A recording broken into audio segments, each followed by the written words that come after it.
Ready? Okay. We'll go ahead and get started. We have all 5 commissioners on. Just a good morning to everyone. This morning, and I'm remind people we are live streaming and on Facebook too, right, Tony? Okay, we're up and running. This morning is what we're going to call a special staff meeting of the county commission. It is going to have kind of a town hall flavor to it. There'll be no votes taken, and it's not an official meeting, but it is an open staff meeting that, of course, everybody will be able to watch.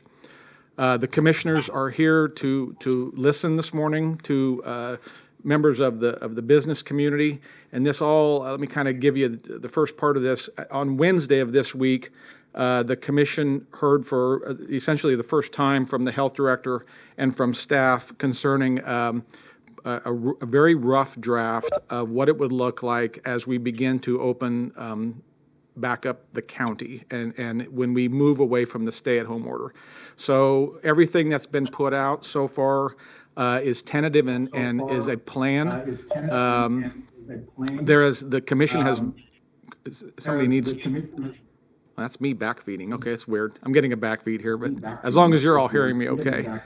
The commission has not voted on anything. We are in a discussion phase and a planning phase now, so remember that as we go through today, and I think the commissioners are looking forward to hearing from you. We talked about Wednesday a phased approach. I think people are thinking that is a done deal, that's the way it looks. The commission has not decided that yet, neither has Dr. Menz has not weighed in, so this is all very tentative right now. It's a work in progress. So with that, Chairman, if you're ready, I'll go ahead and turn this over to you, and we'll go from there. Good morning, everybody, and thank you all for being here. This is which could be a very interesting.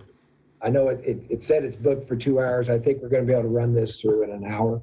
But let me, I know there's a lot of people that know each other, and then there's a lot of people that do not know each other. So if we could just make sure, I just want to introduce everybody.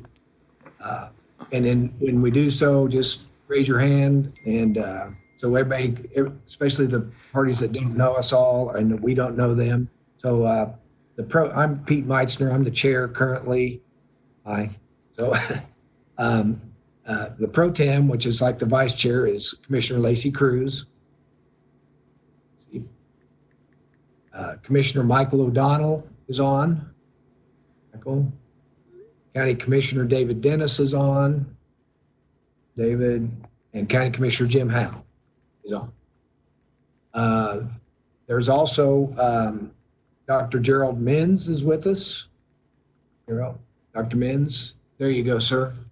And Dr. Menz is the Sedgwick County Health Officer. So any of these orders that have been in the past, Dr. Menz has been with us for a number of years and never been so publicly acknowledged as lately. So that's the famous Dr. Menz. So thank you for being here. We also have City Council Member Becky Tuttle has joined us. Becky. And we have 3 members from the Chamber of Commerce have joined. Janetta Everett is the chair right now. There's Janetta. And Gary Plummer is the CEO. And Andrew Weens is also on it from the Chamber. From the Greater Wichita Partnership, we have Jeff Fleur. There's Jeff. And from Wichita Independent Business Association is Alicia Holloway. Alicia, you know these. Anybody see Alicia? Okay, we may not have Alicia, but she may hopefully join us. And from W, formerly the Young Professionals, we have Daryl Kelly. Daryl, I saw you. Thank you, Daryl. There's also a couple of some staff members on before we get to the panel members. Tim Kaufman is on. He's the Deputy County Manager. There's Tim. Adrian Byrne is our local health officer or our local health official. Department of Health. Kate Flavin is our Public Information Officer. and Mike Papoon is our county counsel. There's Mike. Okay, so that's the attendees. Now, our exclusive panel members, let's make sure they're all available. Is Michelle Vaughn on? Michelle? I'm not sure that we've met Michelle. I want to make sure. Lacey, do you see Michelle? I don't see her, but she is representative of the Greater Wichita Ministerial League. Yes, which would be looking forward to having her here join us, but let's see. From the Travel and Tourism, we have Susie Santo, CEO of Visit Wichita. Susie is on, I think. Anybody see Susie? Don't see her yet either. Trade School and Training, Dr. Sherry Utash. I saw Sherry. Well, Dr. Utash, thanks for joining. We have Pat Hammerhand, helping with the representing nonprofit, CEO of United Way. Pat, are you on? There he is. Hi, Pat. Thank you. Health and Human Services, Ron Mcmann, CEO of the YMCA. Ron, there he is. Thank you. From the retail sector, we have Stephanie. Anybody want to try to pronounce her last name? I know it. You guys probably don't. Stephanie Satrapi. She's the general manager. Hi, Stephanie. Good to see you. General manager of Town East Mall. The bar and restaurants, we have John Arnold. John, I saw you earlier. You're on. There you are. Thanks for joining. John is also the current president of the Kansas Restaurant Association. I got that right? You can say it exactly. No. And also from the bar and restaurants, we have Jen Ray. Jen Ray. She's the owner of the Monarch, representing, also she's in contact with a lot of the local Delano small and storefront businesses in the Delano area. On the restaurant on the fast food side is Scott Redler. Scott, I see you. You're there. And also John Rolfe from Scott is with Freddy's and others. They have a multiple of franchises around multiple states, so that's helpful to have his help. And then John Rolfe from Homegrown Foods. John, are you on? I'm here as well. Yep. Thank you, John. And then events venue, Adam Hardkey, owner of Cotillion in the Way. Does anybody see Adam? Adam, have you waved? You won't. There he is. Hey, Adam, how are you? Yeah, I'm here. Hey. Okay. Okay, so thank you. So what we're going to try to do, if you're following the agenda, this is going to be important for us. Our intent is to take businesses and services that are not open and have them, this cross-section, represent to us what do they need and what do they need to open? How do they plan to open, when and if they can open? This is really about when necessarily. It's about how and what do they plan to do. We could maybe convene the same group or a different cross-section later, but at this point, the county commission serves as the Board of Health, and the Board of Health reports anything that we recommend to Dr. Mins, and you've all heard of the Dr. Lee up in Topeka, is over KDHE, Kansas Department of Health and Environment. Dr. Mins works closely with Topeka to try to say what's the best for the health of our community.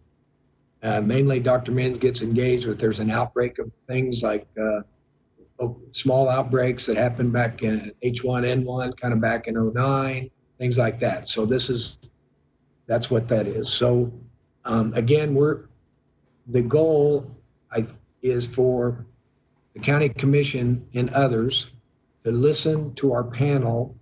And I think if we have a quick question for a panelist, that'd be fine. But I'd like to try to save a little bit of a discussion because some of the panelists might answer our questions before we have them as we go through the panel. So with that, and then a little housekeeping thing, I've got written down two things. One is, some of you've heard about a COVID-19 community task force. This is not that task force. This is one that GWP, Greater Wichita Partnership, has put together. It's a member of 35 or 40 local people. That it's similar to the Boeing 737 MAX group that got together to how do we, while production's in suspension, what do we need to do?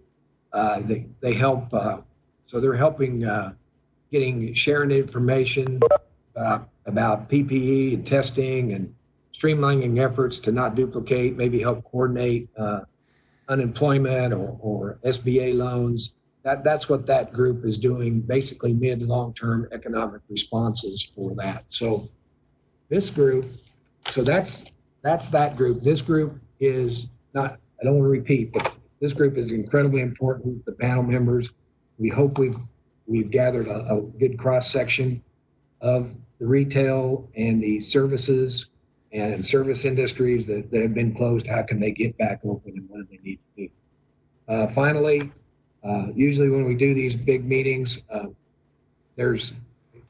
got to tell you that can't tell you what hallway to walk down to. If you have to vacate to go get a cup of coffee or use the bathroom, that's on your own. So you can do your own thing.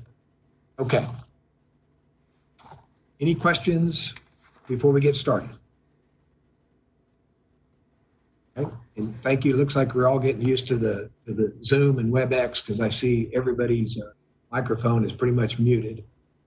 So the panel has also received some standard questions that we have put out to them, that they don't have to answer each one individually, but it kind of keeps it consistent. And then obviously we between the commissioners, Dr. Mins, and the others within the commerce, things like that, please have your pen available and write down comments, questions as we go through this. So with that, on purpose, I wanted to cover the religious side with Michelle Vaughn, but I don't think she's here, unless she is. Yeah, she's on. Oh, she is? Okay. Michelle, you want to unmute your, thank you for joining us, and why don't you share with us, we all know that churches have been closed and religious services have been very limited in nature. Why don't you share with us your thoughts and what do you need to do to get back open? Thank you.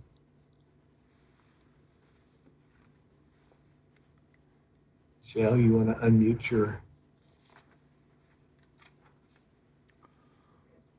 I don't see Michelle. Well, she said she was on via text. Maybe she's having some technical difficulties. Can we go to the next person and maybe she can catch up? Absolutely. Absolutely. Thank you. Okay. Next up is, did I lose my place? Oh, next up. Okay, travel and tourism, representing the travel and tourism, Susie Santo. Most of you know her. She's the CEO of Visit Wichita. She's been actively engaged in numerous entities. And so, Susie, you're available, I believe. Can you take it over? Susie? I don't see her. And somebody, hey, she says she needs help. She's trying to call in. We'll get her, Chairman. She's waiting for somebody to let her in. Tanya, can you call Susie Santo? Chairman, I've got staff on it. We'll call her. Thank you. Okay. Then let's go to trade school and training. Dr. Sherry Utash, WSU president. You want to share with us your thoughts, please? So good morning. Let me say one thing, Sherry. We did not, K through 12 is not on because they have their own rules. The four-year universities have their own world that's going on and their own stuff. So this is, but Sherry's training, you're all familiar with WSU Tech. So this is what Sherry, please share with us. So good morning. Thank you for the opportunity to be here as we start into the positive conversation of re-entering back to work. I think probably if I'm looking at the questions that we were given, with regards to support or information we need from the county, I think what we really need is just clear general guidelines, because every single one of our organizations and industries will have to reopen in different ways. But just clear general guidelines would be really helpful, like a roadmap, so to speak, and then maybe additional information on best practices that can be gleaned from all of the different resources that we're looking at. We've been looking at the Lear report, we've been looking at the Kroger report, we've been looking at the president's reentry. All of those things are kind of influencing what we are planning to do, both at Wichita State University and at WSU Tech. We do have plans to reopen the university and WSU Tech on May 26th with very strategically and very slowly. We will start having students come back in groups of 10 to go into our labs to complete their work from this semester that has to be completed with hands-on activities in their labs and skills checkoff and those kind of things. So we will be operating starting May 26th. We'll be opening each of our campuses a couple of days apart as we start bringing students back in to do that. And we will be operating from 6:30 in the morning till 10 o'clock at night, probably 6 days a week over those from May 26th until about middle of July, in order to get our spring students completed and to complete their requirements for graduation and give them a clear path forward.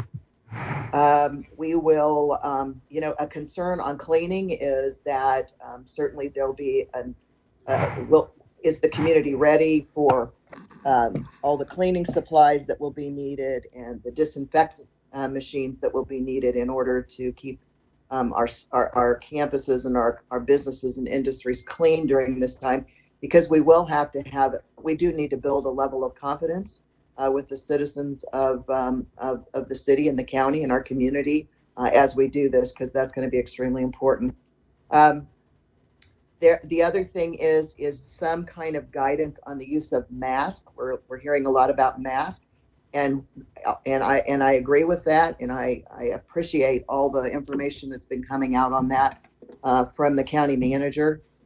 I think probably what masks are appropriate for what type of work would probably be something that would be good guidance from the county and the health department for us.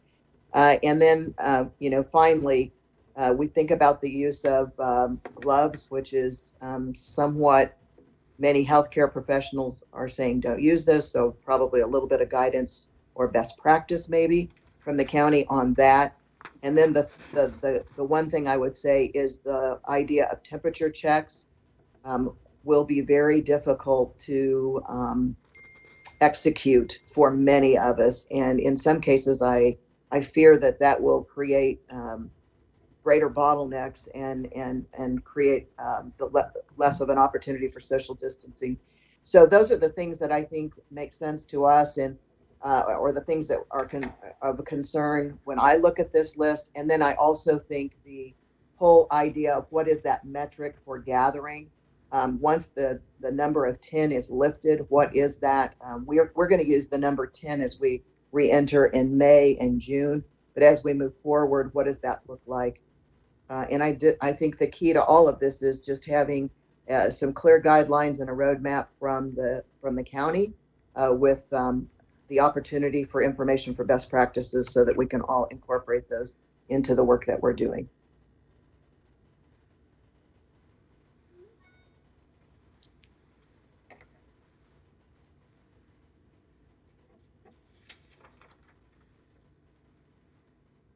Got cleaning challenges and others that might be a little bit different. So, hope that's helpful. Right. Okay, you guys all can still hear me? Everybody saying yes? Okay. I do not have my mic muted, so I can keep moderating. So, thank you for confirming. Okay, Sherry. Well, I'm sure you might have a few questions come at you. So, next up, can we cover Pat Hanrahan from the CEO of United Way? Pat, I know you've got some activities going on. You've got some things been open. Thank you for delivering the 211 service. that you've been very active in. We appreciate, but you've also got some things that have been closed. And I believe Pat's also talked to a number of nonprofits that are currently closed. So he will be able to. So Pat, if you are ready, let's hear what you have to say. Okay, thank you, Chairman. I echo some of the comments that Sherry just made in talking to the different agencies. It's surprising the amount of work that is going on right now with nonprofits. For example, they're doing a lot of counseling using Zoom or on the telephone, things like that. So some work is being done. As they all said, though, it's not the quality of work that they're used to when they're open in their own facilities. I think they're all interested in the guidelines in terms of how many people can be allowed. I'm going to hang up now. Thank you. In their particular agency. Yes. Several comments about adequate supply of disinfectant and masks and things like that. And wanted to ask about, taking temperatures of individuals. And does that in any way violate the HIPAA regulations? I think all of them have said that if they could have increased attendance, a lot of work is going on right now, except for group activities like group counseling or classroom activity. If they could have employees or have individuals limits up to about 30, that would be much more helpful to allow that kind of activity to take place. Specifically, United Way is interested in planning a laid-off worker center prior to the pandemic, revolving around the whole aircraft industry situation. We still want to have that help center, but to open it requires us to have more people involved. We can't do it with just 10 folks involved. We could probably squeak by if we're allowed 25, but really 50 people is more in line with what we need. We have a donated building of 11,000 square feet, so we've got lots of room, but I think the relaxing of the rules on how many people can be involved in a facility would be a great help to allow us to conduct that laid-off center. We can actually do it remotely, but it's going to take a lot more time and I think add a lot more frustration to a group of people who are already frustrated. So those are comments I've got in terms of the nonprofits at this point. Okay. Thank you, Pat. You didn't really address, are you worried yet about the personal protective equipment or face masks, gloves, or anything like that? Is that in the conversations? With nonprofits? Right. Yes, some have had donated masks given to them, some of the larger agencies who deal with a very vulnerable population. But the question did come up, will we have adequate disinfectant? Will we need masks? Will we have an adequate supply? Where do we get them? All right. Hey, I do see that Susie Santo has joined us. Thank you, Susie. Sorry for the little bit of confusion on linking in. And everybody know that there was able to be on YouTube Live through the county, so maybe some of us will. There's not a way to participate, but there's a lot of people watching. I think there's a lot of media watching. But with that, Susie, we'll jump back up to you. Travel and tourism. Again, why don't you give us a report from the hoteliers and the others that you've been talking? Thank you, Mr. Chair. My apologies on having a few technical difficulties this morning, but glad to be here. As you know, the travel and tourism has been significantly impacted by the pandemic. While it's impacted industries across the board, specifically the travel and tourism has been extremely hard hit, some of the first to close and anticipating some of the last to reopen. With that in mind, in speaking to our hoteliers and our attractions on what really is going to create an environment where visitors and patrons feel safe again, really the strong desire to make sure that we have the adequate testing and that with that adequate testing allows us to able to communicate confidently that Wichita is open. So that's really kind of that first common theme. The second I'd like to share is that they really greatly appreciate the direction thus far from the county. That has been critical as they want to hear from the experts as to when it is safe, but a real strong desire for clear direction when it comes to some of the restrictions being lifted and what those requirements are. And I think those clear guidelines are going to be critical to show the patrons that their protocols are not arbitrary. That could be a PR nightmare if you're being too lenient or too strict. So really, again, wanting those strong guidelines. I also heard in spades just the strong desire to keep their employees safe and really the desire to err on the side of caution. Some of the quotes, go slow, go very slow, very calculated, very steady, because the ramifications if a site becomes, a cluster are significant. So speaking in general on the industry, a few specifics for the hoteliers. I think it's great to note that some of the hotels that are already open have already implemented significant social distancing protocols, everything from at the Drury to the plexiglass at the check-in to a 24-hour wait period before rooms are being cleaned, restrictions on elevators, only getting in with your party. There's a lot of social distancing measures that are already taking place out there and that will continue.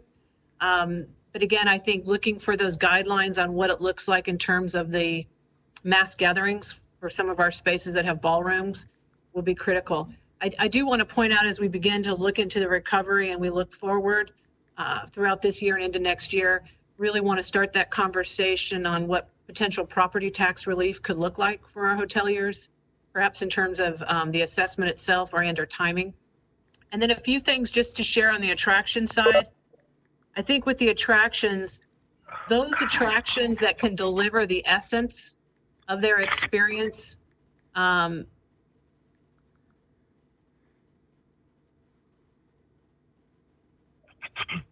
think I cut out for a moment.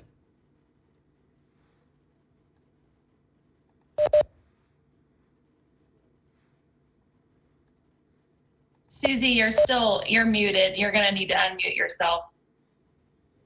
Is that muted? There you go. No, we're good. You're good. Those that can, those attractions that can really deliver on the essence of their experience, more of those outdoor attractions, they are already significantly looking at what those new measurements, social distance measurements could be, everything from online ticket sales to timed entry. And I think it's going to be a clearer path forward for those. Our indoor attractions fundamentally are very different. And I think some of those are still really looking for those guidelines on what that looks like to have an experience. Perhaps some of our indoor attractions that are more hands-on, it's going to be a little bit more difficult, but wanting those guidelines. So really, I think at the end of the day, they're anxious to hear from you. They're very supportive of the efforts, very supportive of a cautious, calculated path forward. And in terms of whether it's an occupancy, whether it's a number, all of that, I think, potentially is probably going to be needed because of how vastly different some of our attractions are. Okay. Thank you. And just another small one. I know that Adrian Byrne is sitting with Dr. Menz, and since they are the key people in this, I appreciate everybody else holding off on questions, but if something, Doctor, you guys want to ask directly during this, feel free to speak up, okay? All right, thank you, sir. Okay, Susie, thanks for that. So you've covered the hotels and also the large venues, or not large venues, but whatever you call it, the attractions. Attractions mean, you all know what those are. So thanks for that feedback, and please continue to do that. So next up, we do have Ron Mcmann, CEO of YMCA, Health and Human Services. I think you all know what YMCA is. So, Ron, talk to Hey, us. call that guy back and ask him, how do you unmute yourself on here? Because I think I somehow unmuted. No one can. Okay, well, can you guys hear me okay? Yeah? Yes. I'm hearing some other people talking. Ron, you're on the deal as Jessica Henderson. But that's I really know. well. I know. Sorry about that. Okay, Incognito, just so sorry. everybody knows you. Right. Yeah.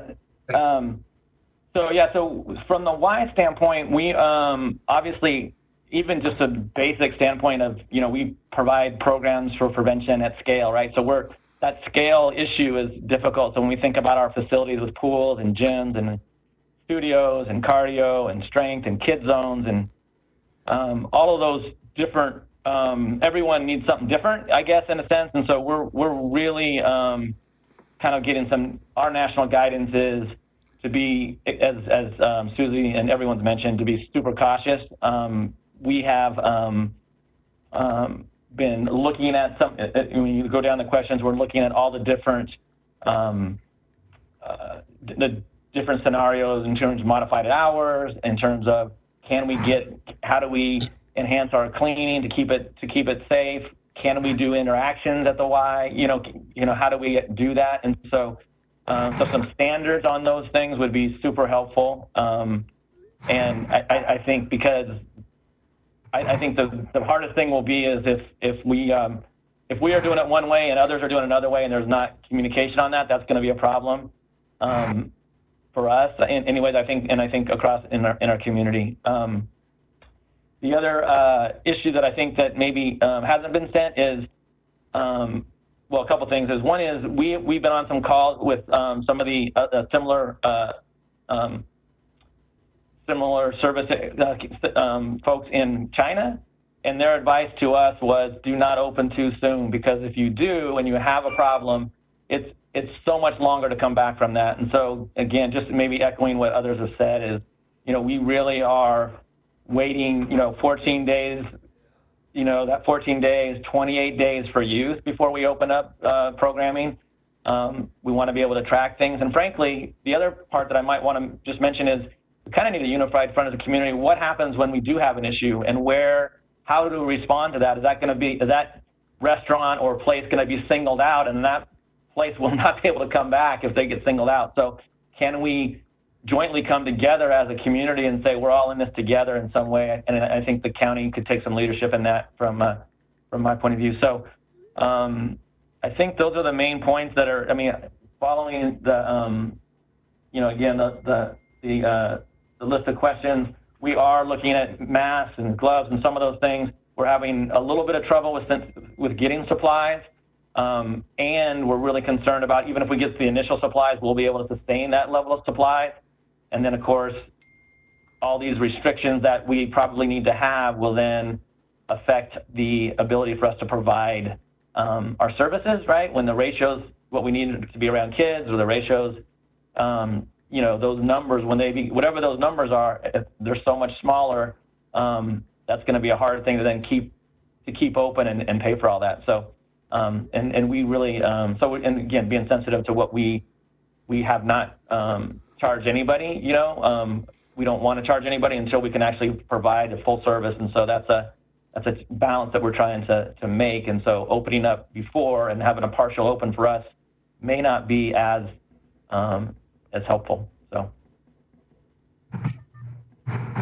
Okay. That's good information, Ron. And I assume you're talking to your fellow YMCA people around the country as well for this feedback. Yeah, we are. Well, and just maybe one little addition is, we've all watched what's happening in Georgia, and the Y theirs have really great relationships with all of the different, sort of politicians, but they are following the science and and being really cautious about their reopening there because they're curious. So again, the more unified we can be, I feel like the better we're going to be. So. Okay. Thanks again, Ron. Appreciate all you do as well. So next up, representing some of the largest retail conglomerate we've got in the area, Stephanie Satrape, General Manager of Town East. So Stephanie, thank you for our communications recently, and please share and mention what you shared with me about 20 minutes before the call. Go ahead. Well, good morning and thank you.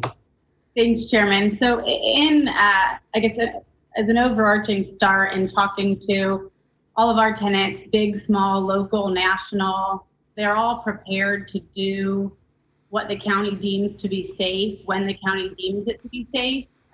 Obviously everyone's eager to reopen, but we've all got health at the forefront of our plans. Simon Property Group, who owns Town East, came out with an exposure mitigation protocol just yesterday, which is what Chairman Meister was referencing. And it will be used at our properties nationwide. And it outlines what we will put in place for our employees in our common areas and what we will ask of our stores as well. I shared it with the chairman, and he's welcome to circulate it with this group or with any relevant group.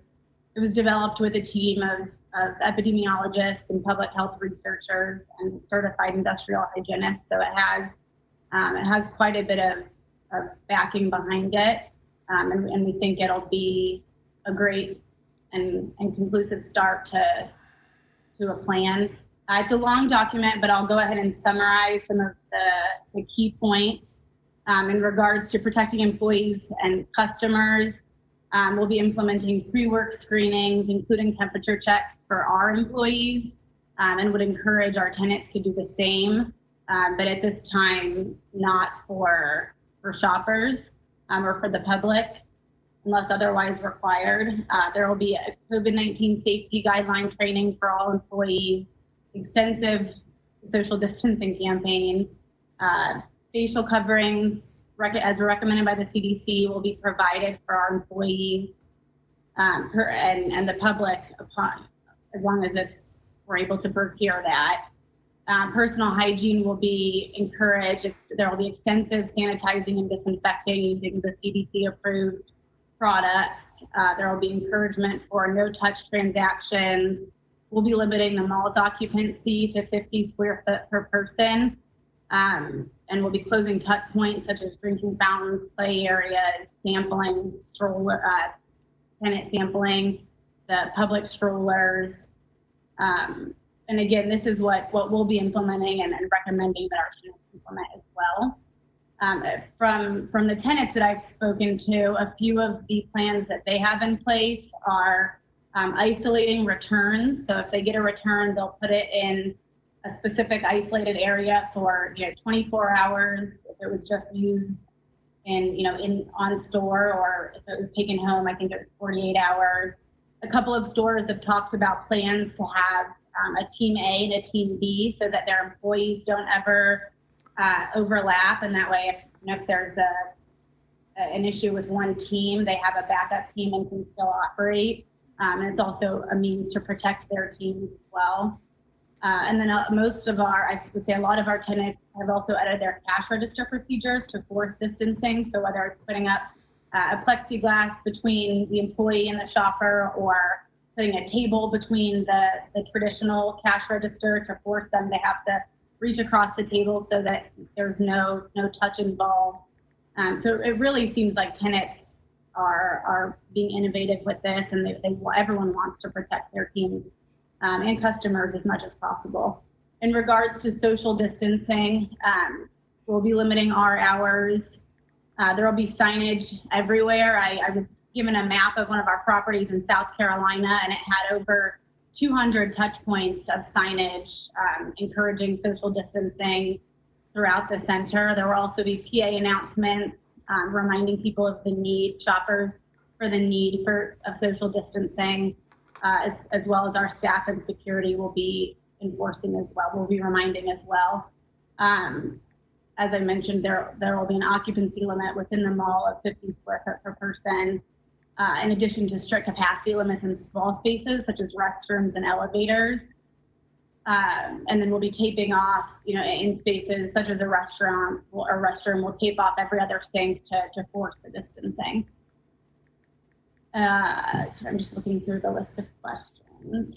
Regarding masks, like I said, we'll be providing to our employees, and as long as we can procure the supplies, we'll be procuring we'll be supplying to the public as well. Other protective wear we're considering, gloves will be available to our employees. like a few other have said, there's some challenges in procurement as everyone's experiencing, but we're doing the best we can to make sure we can get our hands on the needed supplies to keep everybody safe. Okay, Stephanie, thank you. That's clearly you cover large stores, small stores, national chains. You have a great common area that many citizens like to use for walking and exercising. So I really thank you. And I just shared that document with Adrian and a few staff. So I think they're going to try to redistribute it to all these parties here. So Stephanie? thank you again. Yes, ma'am. Yes, sir. Mans, can I ask Stephanie a question? Yes, Yes. absolutely. So you mentioned the 50 square feet. Are you going to have monitors at the entry? So count the number coming in and Yeah. do that. So we're kind of in a position where our building is so large that 50 square feet would still put us at an unheard of occupancy level for our building. So they don't think that monitors at the door will be required just because of the size of our building. However, in smaller spaces, that might be something that the tenants will have to think about. Does that apply to the common areas too? Sorry, say that again? That 50 square feet per patron apply to the common areas? So it'll basically be the entire square footage of the mall divided by 50 square foot, and that'll be our occupancy limit. Do you have a way of knowing what number of patrons the store is? Say that one more time. Do you have a way of knowing how many people are in the building at it? Yeah. The occupancies of the individual stores will be up to the tenants to track, so I can't speak specifically to that. But like I said, as far as the number of people in the building itself, I did the math yesterday and it was like 19,000 people, and we have never in the history had that many people in the mall at one time. Thank you. Okay. Great information, Stephanie. Yes. I have a question real fast. Stephanie, could you specifically speak to the salons in the mall? Could you speak to that? Yeah, what questions do you have regarding them? Well, we've had some feedback just as far as that industry as a whole, and I wonder if Simon Malls has had any sort of protocol for how they're going to handle that, or if they're going to leave it up to the individual salons. Yeah. So the tenants will be obviously required to follow any state or local ordinance put in place. And so I think, we're going to release this document to all their tenants, and they'll be asked to follow it. But as far as specific regulations for salons, we would look to the local government to regulate that. Okay. All right. Okay, then let's, thanks again, Stephanie. Appreciate it. We probably have some more questions thrown at you when this is over. Let's go into the bar and restaurant world. And John Arnold, you're up first. Thank you for all you do. You own at least 4 restaurants locally. You're president of the Kansas Restaurant Association. So welcome and thank you for joining us. Thank you, Mr. Chair. I'd like to thank Scott Redler for spearheading our COVID-19 restaurant subgroup. He also has restaurants all over the company, so he brings it, or all over the country, him and John Roth, so they bring a lot to see what other communities are doing. The restaurant industry, for years has had an outstanding record of protecting our employees and our guests. We've come up with some universal guidelines to get our dining rooms back open. We're making the following commitments to our guests and to the community. It's kind of a broad list: food and safety and sanitation protocols. We are currently complied with to ensure food, team member, and guest safety. Our guidelines are basically just for phase 1 for reopening. We'll be looking for recommendations for phase 2 and 3 as see fit. Our commitments that we're looking for is to have our occupancy at 50%. That 50% is coming from the fire code. Patio seating is an additional 50% occupancy of that space, calculated to adhere within social distancing standards. All staff will comply with a pre-shift health check, at least documentation and a questionnaire. My restaurants have a thermometer, or infrared to check temperatures, so we're a little bit ahead on that. But we'll comply with that health check. We're recommending right now that all staff wear gloves. I'd like to, get the doctor's input about the effectiveness of said gloves. Mask will be optional. The ordering queue lines will be clearly marked to promote social distancing, and they'll clearly be marked. No self-serving food, such as topping bars or buffets, will be available. Condiments will be available for request only. Seating options will comply with the appropriate social distancing guideline. Freestanding tables will be 6 feet apart unless separated by a physical barrier. And the booths will be 6 foot apart unless separated by a physical barrier that is a minimum of 54 inches tall from the floor to the finish. Tables and chairs, booth high chairs and stools will be cleaned and disinfected after every use. Through the high touch point traffic areas such as doors, the handles, the counters, we will clean and disinfect them a minimum of every 2 hours. Self-serving beverage machines must be sanitary or push button. Disposable napkins are available to limited touching. Self-serve coffee machines, tea, soda dispensers that do not meet these guidelines must be dispensed by an employee in a single-use cup. Hand sanitizers or sanitizer products will be readily available to the guests as well as our staffs. Restaurants utilizing delivery should have a separate pickup area for taking into account the social distancing standards. Those are basically the overviews of all of the restaurants, and then we have a little subdivision of the full service restaurant commitments to the community and to the panel. We'll provide disposable and cleanable laminated menus for all of our guests. We'll limit the table sizes and group sizes to 10 or less.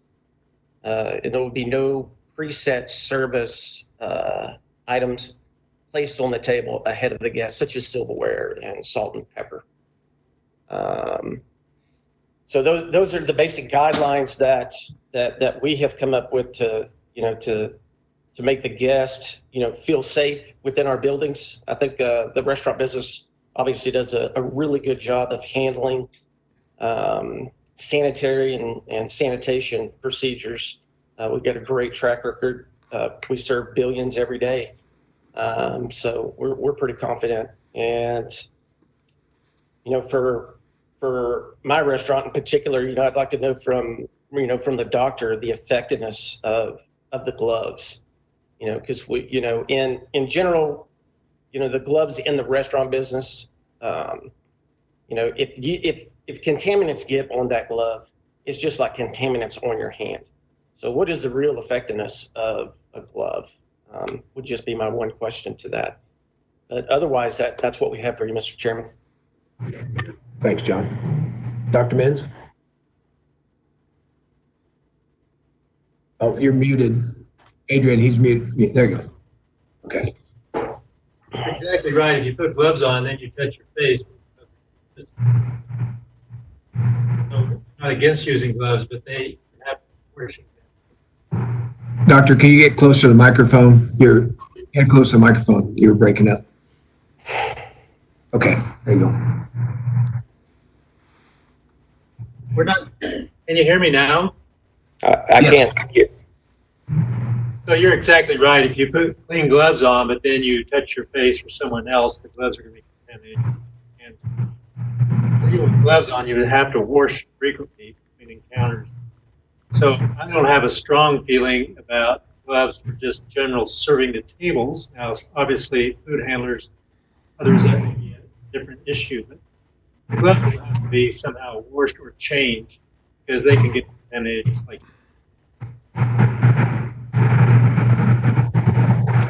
Yeah.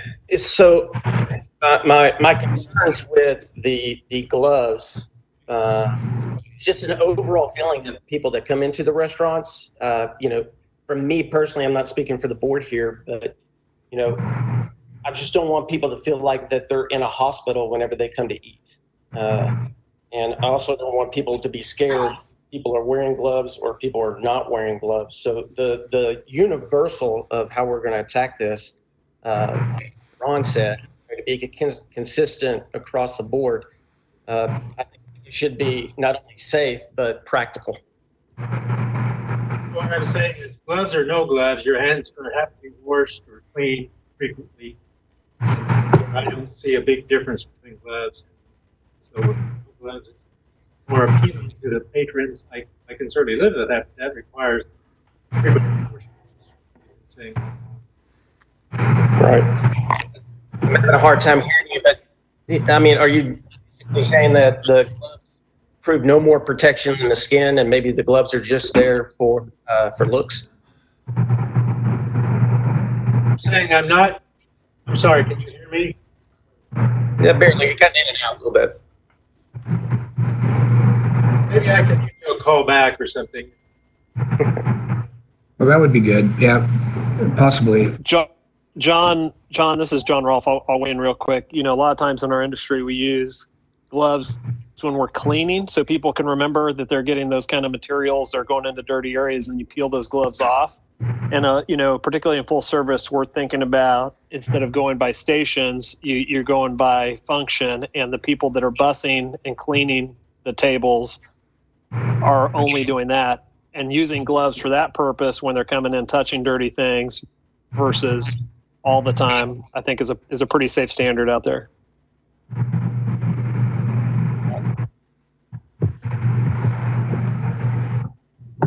All right. Thanks, John, for joining us, by the way. Congratulations on your new baby yesterday. Yeah, congratulations, John. Not you, John Arnold, or the other John. I know, yeah. That's all. Didn't want to start a bad rumor here. Okay. So thanks, John Arnold. Appreciate it very much. And next up, Jen Ray. She owns the Monarch, and she's there in that. Everybody knows where her place is. And so, Jen, tell us how your world is and what would you like to do to get back? Well, I mean, I think I stand with most other people in this call. My world is not great right now. I agree with everything that John said. And I believe Scott has done a really good job of working with other restaurants across the United States to start putting together a thoughtful and comprehensive plan to reopen. I think a lot of this is going to have to be based on availability of supplies. As of right now, we are able to purchase gloves, sanitizer, products, and masks. So if we keep that up, I think there is a good path to start thoughtfully and slowly reopen. It's easier. It's easy to control the amount of people that we let in our doors based on the amount of seating that we allow. And if we come up with a safe and effective way to reopen parts of our restaurants, I think that it is a doable plan within the next couple weeks.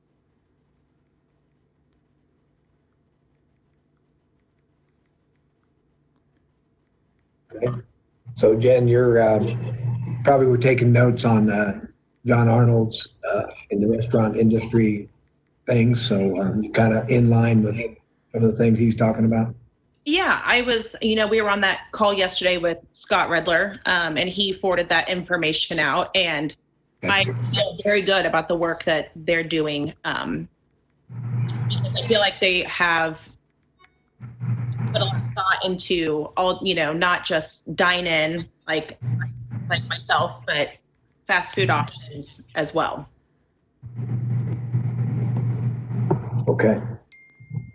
Thank you much. Thank you. Are they opening baseball next to you, Linda? Oh, it's not looking good. It's not looking good. All right, sorry. Okay, thanks again, Jen, and good luck with what we got going on. Next up, also representing restaurants and fast food is Scott Redler, Freddy's COO. Everybody knows who Freddy's is. So, Scott, thank you. And what can you help and add to us? You're muted, Scott. When we put Scott, there they go. I shouldn't be. We went by clearly safety first was our goal, and we're using guidelines that have been used around the country, and we're watching different states and different larger restaurant companies as to their process and able to utilize those to come up with this list. That was our goal. Unfortunately, I sit on the board of the National Restaurant Association, so I have a lot of access to a lot of other information. I think Sherry said something earlier on clear direction from the county, and that's really critical for us to truly understand what we can do and what we can't do. And we put this list together as a minimum guideline. And we also tried to do it as a one size fits all. And to me, there's the one major one is occupancy, of course, and we will limit our occupancy to 50% plus staff and adhere to social distancing guidelines. And when you look at the percentage based on most restaurants, it's going to be a lot less people than you think that will be in there. And the reason we added staff to that, if you've got a little carryout place with 6 stools and your occupancy is 12 and you have 4 employees, you can have 2 guests come in the door. So this is kind of a one size fits all. We've also, if anyone would like to visit, we've taken our South Meridian Freddy's and made that to this. It's actually past these standards because at Freddy's we're going a little bit above and beyond what we have on the list. But we set it up with social distancing and 6-foot tables, and the table area is very. There's a lot of room around there, and it's working out well. But anybody that wants to visit to understand what it means to have social separation in a restaurant, the restaurant is set up already.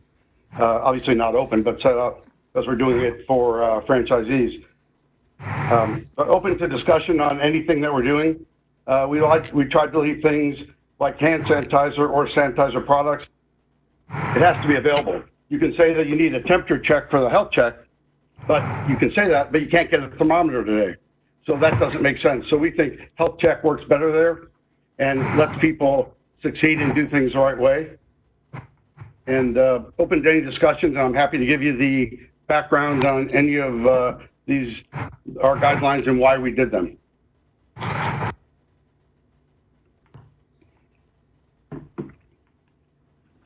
And I like John Rolfe's picture the best, by the way.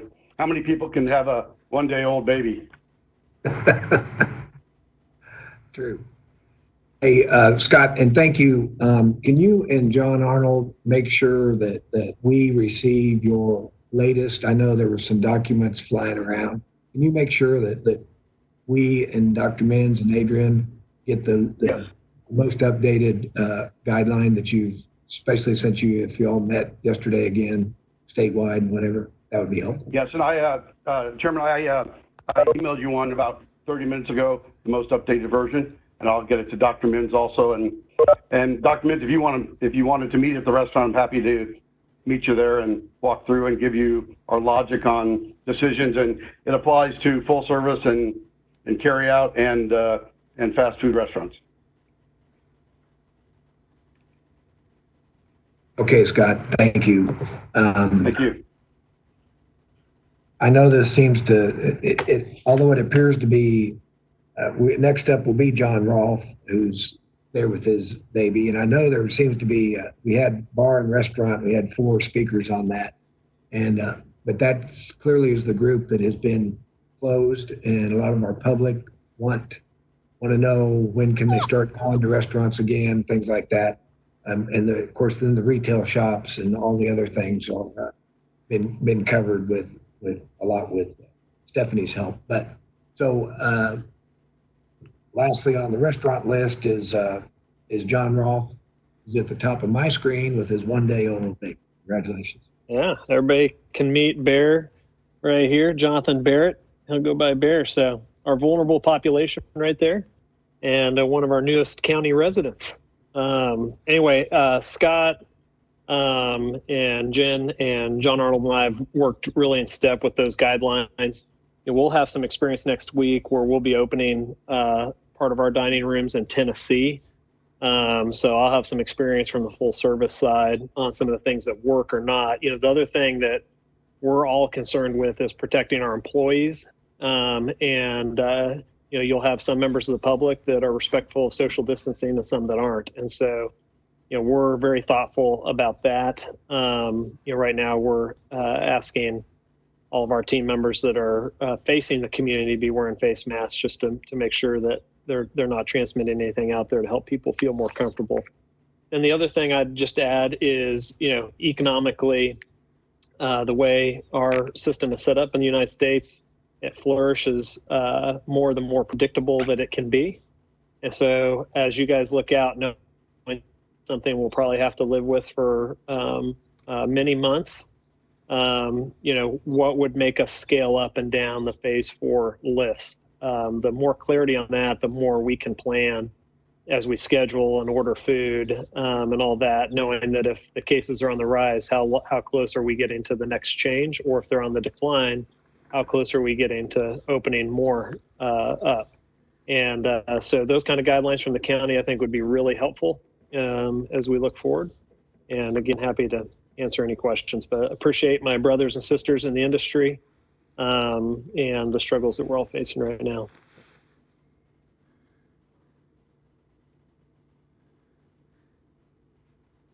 Okay, John, thank you. Just kind of, it's a good closing statement on behalf of the restaurant bar industry. Mr. Chairman, Scott Ruther, I forgot to mention one thing. We did run this list. We made a call with the governor yesterday, and this list had been vetted by her. She made some comments, and we made adjustments based on her comments. But she has seen this list, and hopefully that'll help us get it in other counties too down the road.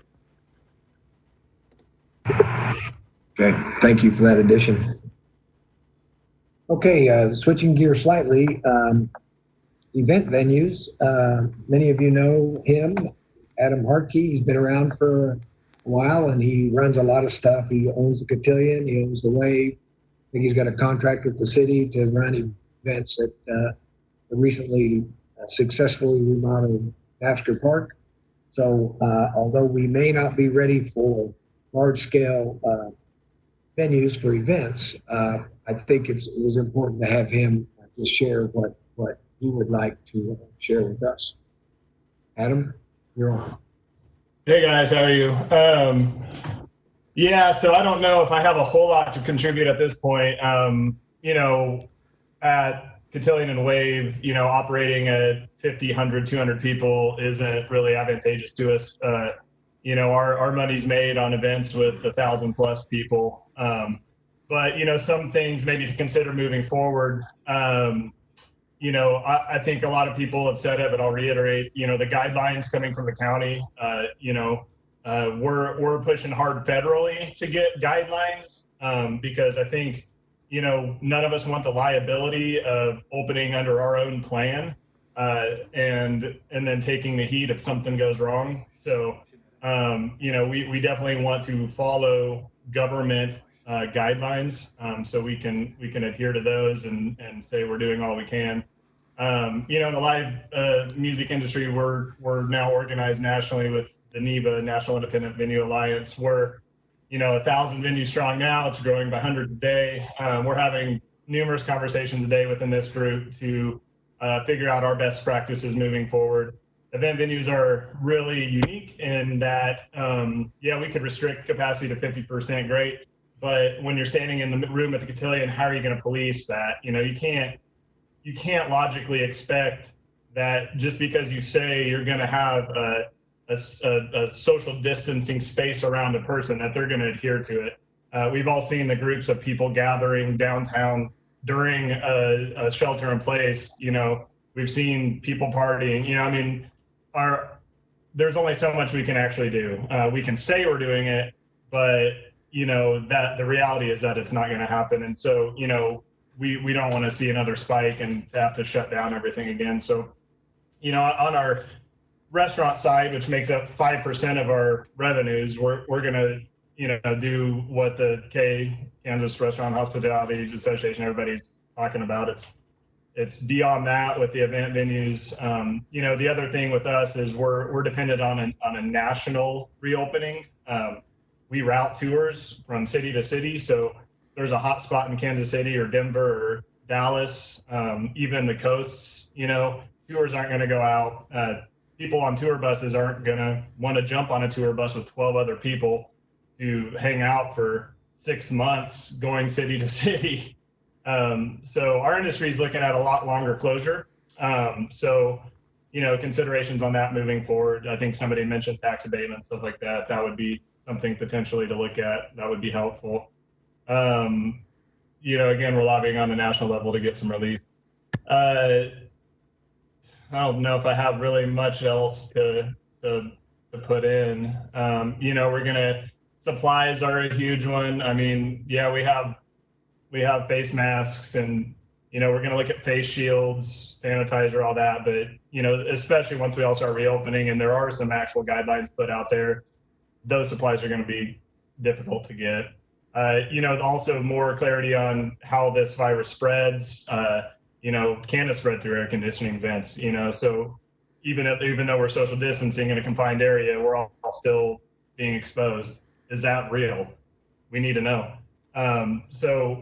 The other thing is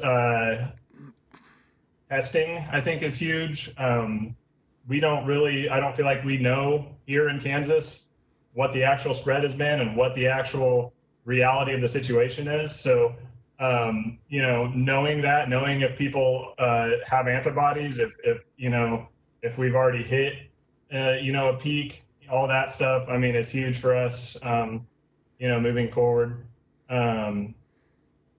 We're gonna get face shields for all of our bartenders. Once we do open back up for shows, you guys have all probably been to a show and tried to order a drink when a band's playing. There's no way to social distance in that situation. You have to yell in somebody's ear. So, again, we're probably looking at a 12 to 18 month closure for us until there's at least a treatment available.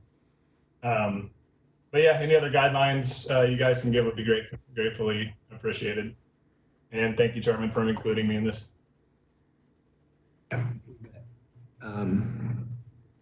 We are kind of at, I don't know if Michelle Vaughn,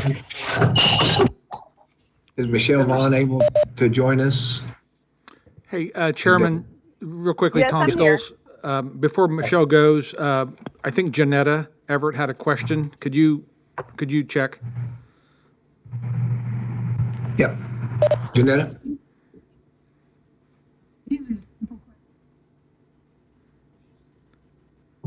Janetta, we can't hear you.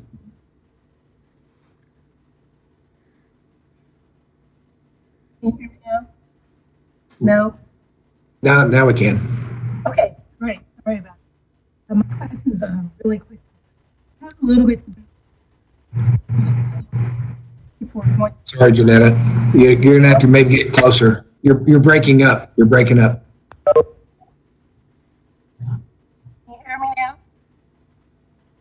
No? How about now? I'll call back. I'll call in. No, you're good. We can hear you now. Go ahead. Okay, all right. There you go. Good. My question is regarding the guidelines that people we're using for kilometers. The business is looking at their employees as they come in to set some guidelines as to whether they can stay at work, can't stay at work. My question has a little bit to do with those goals. Dr. Mann, what is the degree of accuracy on calibration? A lot of people are going to use the laser or the infrared. They're not necessarily as accurate. So if we can get some guidelines on that, you don't have to tell us now, but whether or not we're using the right information. Somebody mentioned HIPAA. Is that something that's going to come back against the businesses? Or if they send somebody walking out for everybody to know that. So again, that's something we like to and have some guidance. Okay, and Janetta, I think we got the gist of your questions, but it may end up being a phone call that we can get directly to Adrian and Dr. Means on this, what you just said. Okay, we're kind of at the end of our panel presentations and comments. Thank you all for your patience and what we've done. I don't know how we kind of coordinate this. We've all been on these. So people have questions, maybe kind of raise your hand and we'll try to recognize and you can ask away and comment. Hey, Chairman, I do believe Michelle Vaughn is on. Okay, I'm sorry about that. Thank you, Michelle Vaughn, thank you. She heads up the Ministerial League and helps address our what's going on in the church and the religious world. To get back over. Right, thank you. So as far as churches, and thank you, Chairman, for allowing us this time. One of the things that we really, I guess we want direction somewhat on is exactly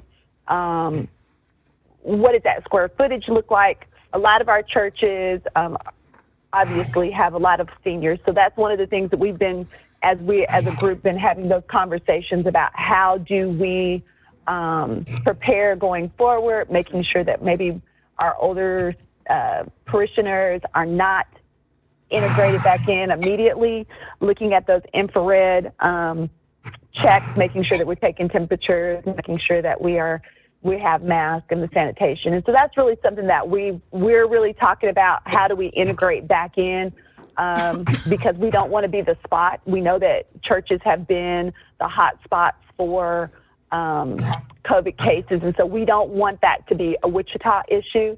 It's been Kansas City, it's been other places. And so we don't want Wichita to be that spot. And so that's really what we're looking at, continuing to make sure that we're providing those online services, but also looking to get direction as to, what exactly are going to be the guidelines as we move forward, making sure that we are keeping our people safe, but also providing them that mental and spiritual guidance and help through what is a very difficult time.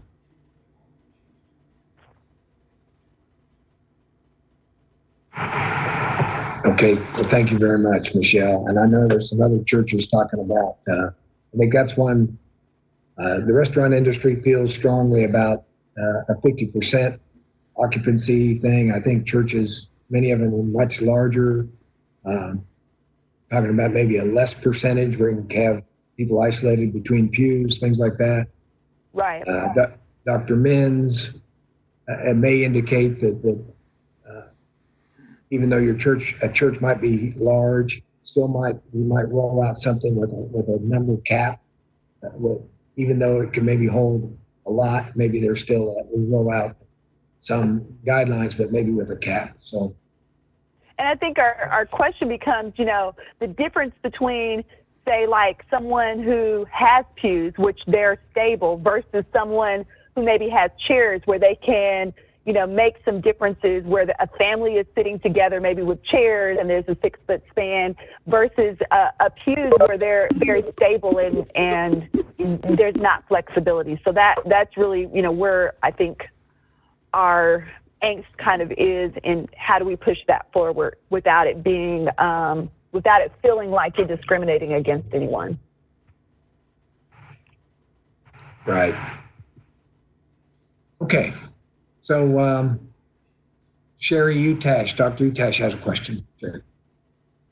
More of a comment. One of the things when we're talking about guidelines that will be helpful from the county as we reopen, just might be, when I think about the reopening of this for all of our organizations, we still have employees that are going to be considered high risk under the CDC guidelines, and so some kind of messaging with regards to that, I think, and reinforcing that we want to be respectful of those that are in our community and in our workplaces that are high risk, that we have some kind of mention of that in the clear guidelines that the county provides. Just making sure that we're staying attentive to not only the people in our community that are high risk, those that have children that may be high risk, and then bringing them back to the workplace appropriately. Hey guys, I have one real quick thing as well. Sorry to just jump in, but I don't know how to raise my hand on this.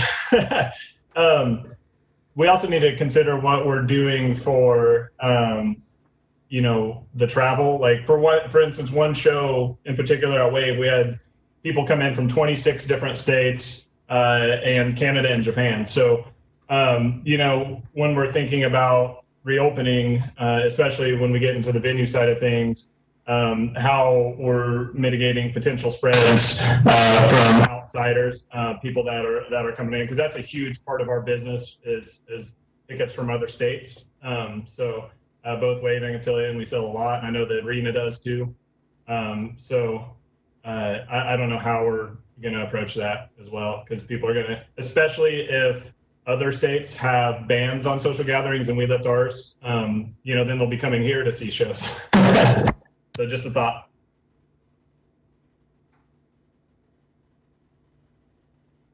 Thank you, Adam. Okay.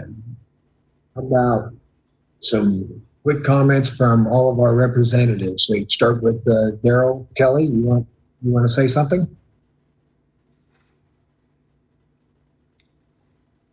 Sure. Thank you, Chairman and Commissioners, for allowing me to be in this discussion. For professionals across the region, we're ready and willing to do whatever it takes to get things up and running. A couple of quick comments I have. So for most of us, life has not changed and continues to happen, but the way we operate in it has. As a result, as we look to open things back up, I believe we need to use wisdom. And when I need wisdom, I look to a couple of sources: the Bible, Aesop's fables, and my grandparents' sayings. So from the Bible, I would get, we learn through text that the race is not given to the swift nor the strong, but to those who endure till the end. Aesop's fable, my favorite, the tortoise and the hare. We all know what happened there. And then my grandparents, they would say, don't rush, slow down. You're going to trip over your own self trying to be too quick. So we must take a measured and systematic approach. And remember also that there were already people and communities across the region that were struggling before this crisis. And I don't have the numbers, but I'm pretty sure this pandemic didn't help them out. So it's vital that we get this right. So in a couple of months, we're not having this same call. Don't want to be there. A great illustration I have and can use that makes things simple for me is when you have a problem or an issue medically, you go to a physician, and if the prognosis is surgery or some type of invasive procedure, you don't just automatically get back up and go and pick up where you left off. You go to some kind of rehab, and it's a measured approach to getting back. So it's gonna be painful. You're gonna have to alter your old habits. You're gonna have to change your diet and put some things on hold. But most often, if you go through the process, you come out stronger than you were before. So I want to make sure that we are all looking at this as we're looking at opening back. This is our time, I think, for Sedgwick County to show the state, the country, and the world how you respond to a crisis with unity, resilience, compassion, collaboration. And also, I think something that's really cool that hasn't been mentioned is there can be new businesses, new ideas, new innovation that spawn from this crisis. So that shows how resilient and strong that we are. So I know that we can do this together. We can rise above this. So I appreciate the opportunity to share. If anyone has any questions or needs any help from me, please, or young professionals in general, please let me know. Thank you. All right. Thanks, Daryl. It'll be important that whatever kind of these guidelines we issue, that we use your help in communicating out to the young professionals of the community. So, kind of going up. I know Alicia Holloway joined us finally by phone. Alicia, you got anything to comment on briefly as we're trying to wrap this up, kind of. So, I want to give the commissioners a chance, and I sure want to hear from Dr. Mins and Adrian, their comments if they have any. So again, Alicia, are you on the phone? Okay, she's not. So let's go to Jeff Fleur. Jeff, GWP, thank you for joining. Always, we've been on a lot of these, and you're hearing a lot of information from a lot of people. So, you got anything to add? I'll just add, Mr. Chairman, for the opportunity to have this conversation today. I think it's been real helpful. I think from business is still working counties that were very clear and concise in the messaging. I think it helped tremendously. Jeff, real quick, Alicia, somebody needs to mute. Is that you? Sorry, Jeff. I really want to hear what you have to say, and you're muffled. Yeah, I'm not sure. Is that better? Yeah, that's good. I think Alicia got on the phone, so we'll come back to her. Okay, sir. Yeah, Jeff. Sorry, just a few points. I think the clear and consistent communication is going to be really critical as we go forward to the business community and the community at large. I think that the guidelines, we've heard that through a lot of the various industries today. I think it's interesting to hear about the square footage and then also even guidelines for the social distancing based upon use. Things of that nature, I think, however the county can help define that will be really beneficial. The other is, I think, as John was talking about, Rolf, about really understanding as a community, how is it that we're seeing, hopefully, the cases continue to go down, or when they start to go down, how are we communicating that? It's going to be really critical. Or if we're starting to see increases, where those increases are, I think that's going to be really critical. The other is I would just commit to the county. I know we've got the chamber on this call and several others that are part of the COVID-19 task force. We want to continue to come alongside the county however we can. I think part of that is certainly the communication, but I know that we've been able to work with the county and others on PPE and really trying to figure out what are the multiple resources to help hit those first responder needs. I think now as we're talking about reopening, will be how is it that maybe we broaden that so that the community at large understands where those resources are. So I think the COVID-19 task force can certainly and wants to help in any way that it can in that area as well as we go forward. So I think this conversation today was really critical as we begin to look at the reopening, and again, look forward to working with the commissioners and Dr. Mims however we can help move us into the reopening of our community.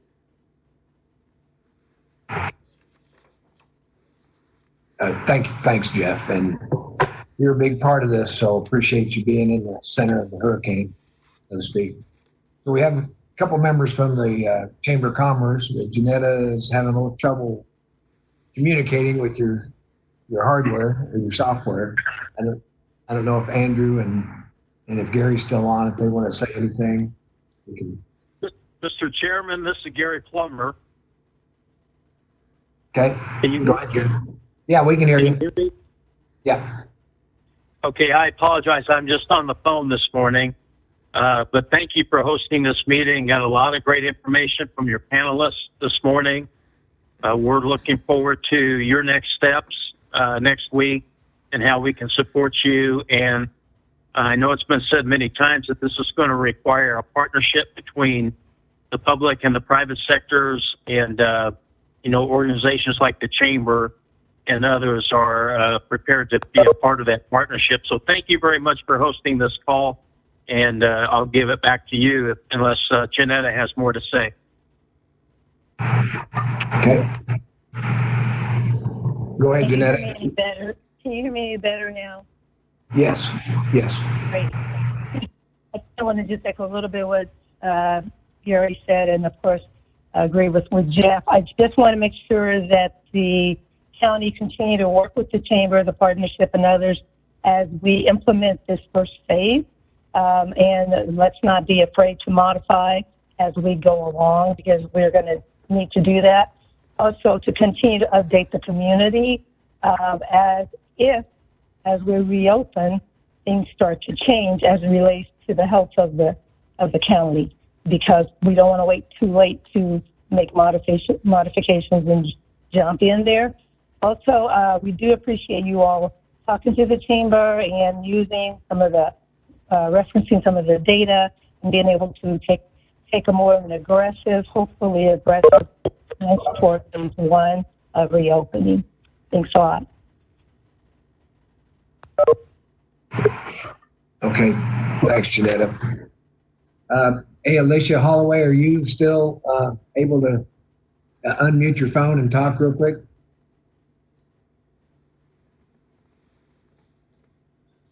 By the time we move to somebody else, then she'll get back on.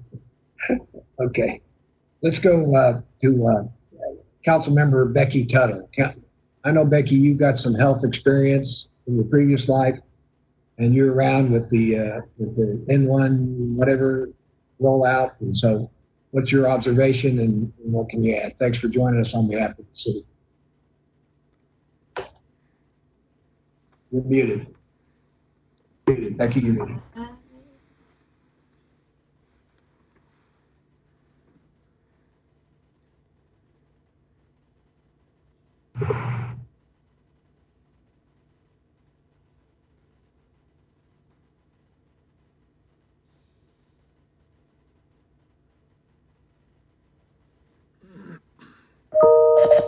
It says I'm unmuted.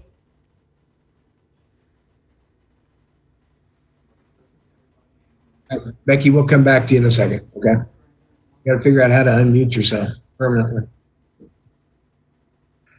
Oh, yeah, you're still showing muted. Okay. We could go to any the commissioners want to make a comment. The commissioners want to make a comment. Okay. So, hey, okay. Commissioner Howell, how about Commissioner Howell? How about?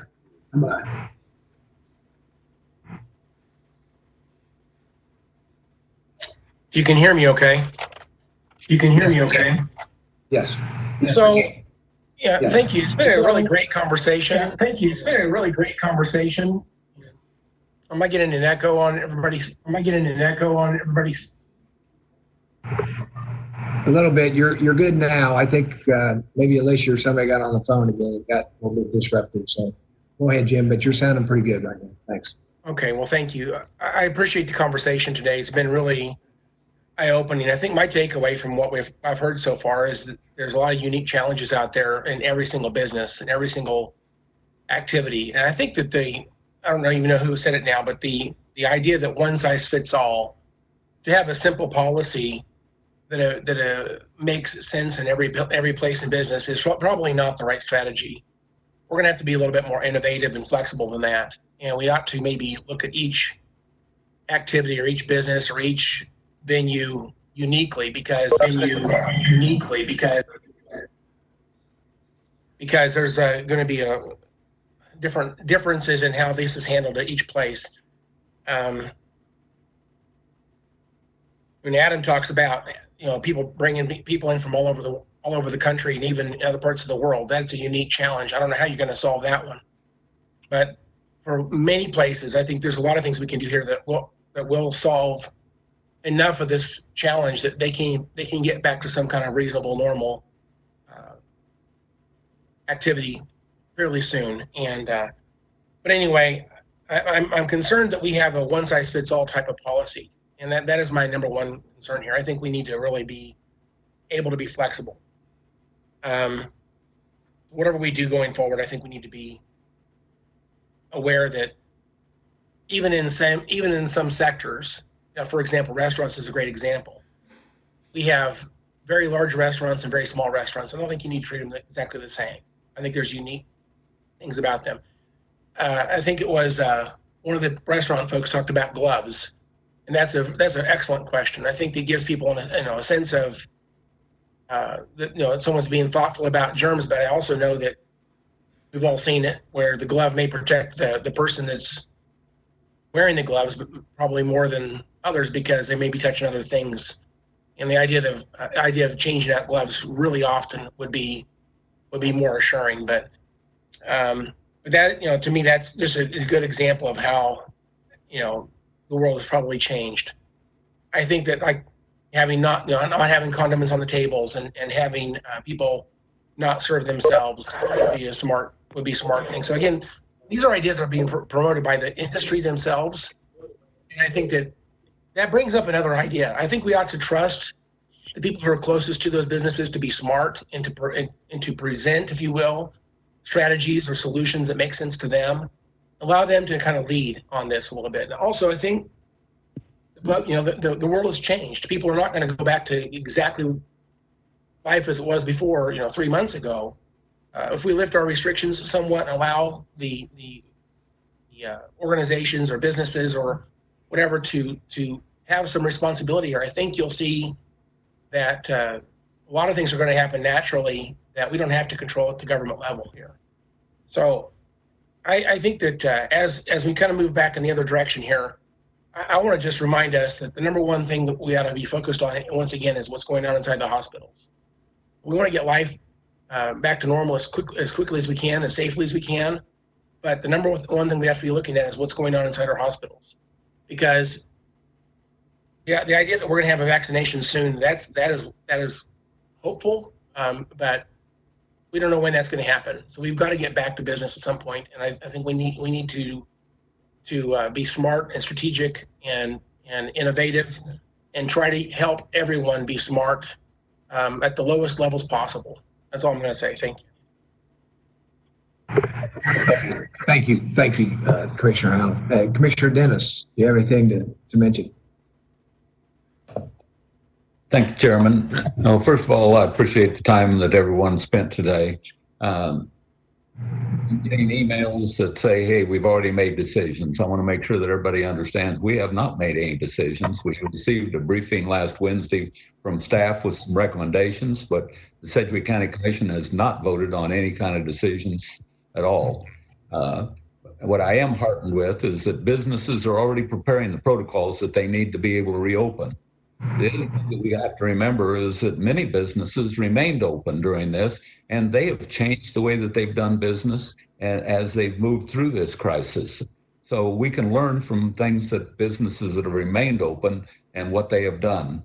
I agree that we do not want a situation where we put out guidance that one size fits all. That's going to be dangerous because as we've heard today, there are many different businesses out there, and they've each got their own different problems that they would have to overcome if they are able to reopen. So we need to make sure that whatever we put out from Sedgwick County is something that is broad enough that we can get businesses back open safely, and that we can use some common sense as we do this. Thank you, Mr. Chairman.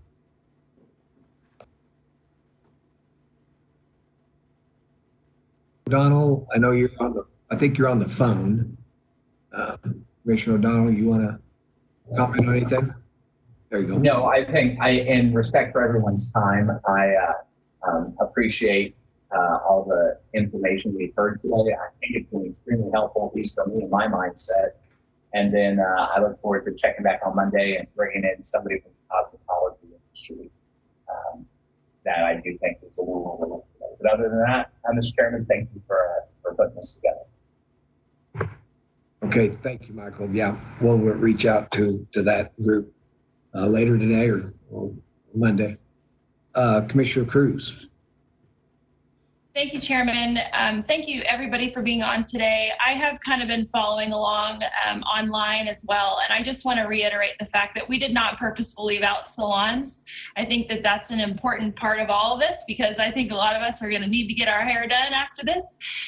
So please email me and all of the commissioners your questions or comments. That was not an intentional leave out. I think it's just something that happened. So I apologize. I'll take responsibility for not getting y'all included. But again, one thing I just want to say is when we talk about this disease, I think a lot of us are calculating the mortality rate and how many people die because of it. One thing we just have to really make sure that we understand is there are people who recover, but do they fully recover? And how does it affect their quality of life if they do get this? And so that's really just one thing I think that we aren't talking about enough is how it does affect us if we do in turn catch this. So I appreciate everyone's time. I don't want to take any more of your time. Please feel free if you have any other questions or comments to email me. I'm happy to hear your suggestions or concerns. We are in this together, and I appreciate everyone's kindness, their compassion, and their ability to communicate with each other in a really productive way. Because that, at the end of the day, there's really no winners here. We're all just trying to do the best we can. So thank you so much for your time today. I appreciate this opportunity. Okay. Thank you, Commissioner Cruz. And I think we'll give Becky Tuttle one more chance if she can. Can you hear me now? Yes, we can, actually. Very good. Okay. Again, I'll be very brief. I want to thank the county for leading this. Thank you, Chairman, for inviting me. And then also just kudos to the Sedgwick County Health Department. I know that their worlds have changed and their other work is still continuing. So certainly my appreciation to them. The one thing that I just wanted to just really kind of two quick things is that everybody talked about it being guidance and that it needs to be easy to understand. People will do what they understand. We know that in our society. And so I think that we need to make sure that whatever guidance for whatever industry is easy to understand. But then last night I had a phone call from a woman who owns a nail salon and my district, and her first language is not English. So making sure that we're providing information for multiple languages and multiple business owners, because we do have a very diverse community and we need to address that. And then also one thing that she expressed was that it would be helpful if it were visual too. If somebody gets a document that's 3 or 4 pages long and it's a bunch of bullet points and words they don't understand, they're not gonna comply even though they really care. And then I think something else really just to emphasize is thinking as we move into the next phase of the working well, there's going to be a lot of people like myself who can continue to do my work from home. And I hope that a portion of this will be, if you can telecommute, to continue to do that, until we have a vaccine or there's a massively reduced threat. So, many people are going to have to get out. Many people are going to want to get out. But if we can still social distance and continue to encourage as many people to telecommute or work from home as we can, I think that will be another way to protect the working well and the rest of our community, and especially the vulnerable population. So thank you to everyone and stay safe. Thanks, Becky. Appreciate the city council has been really supportive, working with our staffs as well, communication with the police and our fire departments and our police departments and the first responders, and all of that has been a good cooperation. So, Dr. Menz, I think everybody would like to hear if you have anything to share. I know you've received a lot of information. We would appreciate any comments you might have. Thank you. So am I heard now, or is there? Yeah, you sound good now. Great. You sound good. Well, frankly, I am very impressed with what I've heard today. Really impressed by the ideas that the different industries have already come up with, already obviously been thinking about this. That's very reassuring to know, and it gives us a really great starting. A couple of things I'd like to say. Fortunately, the hospitals think they have seen the peak, although the peak is very flat. But they're feeling good about the fact that we're not going to have a huge surge, and I think they're becoming more comfortable that we can move ahead now to get the economy back going. That was very good news I heard from the administration. However, Like any patient recovering from an injury, our community has had an injury.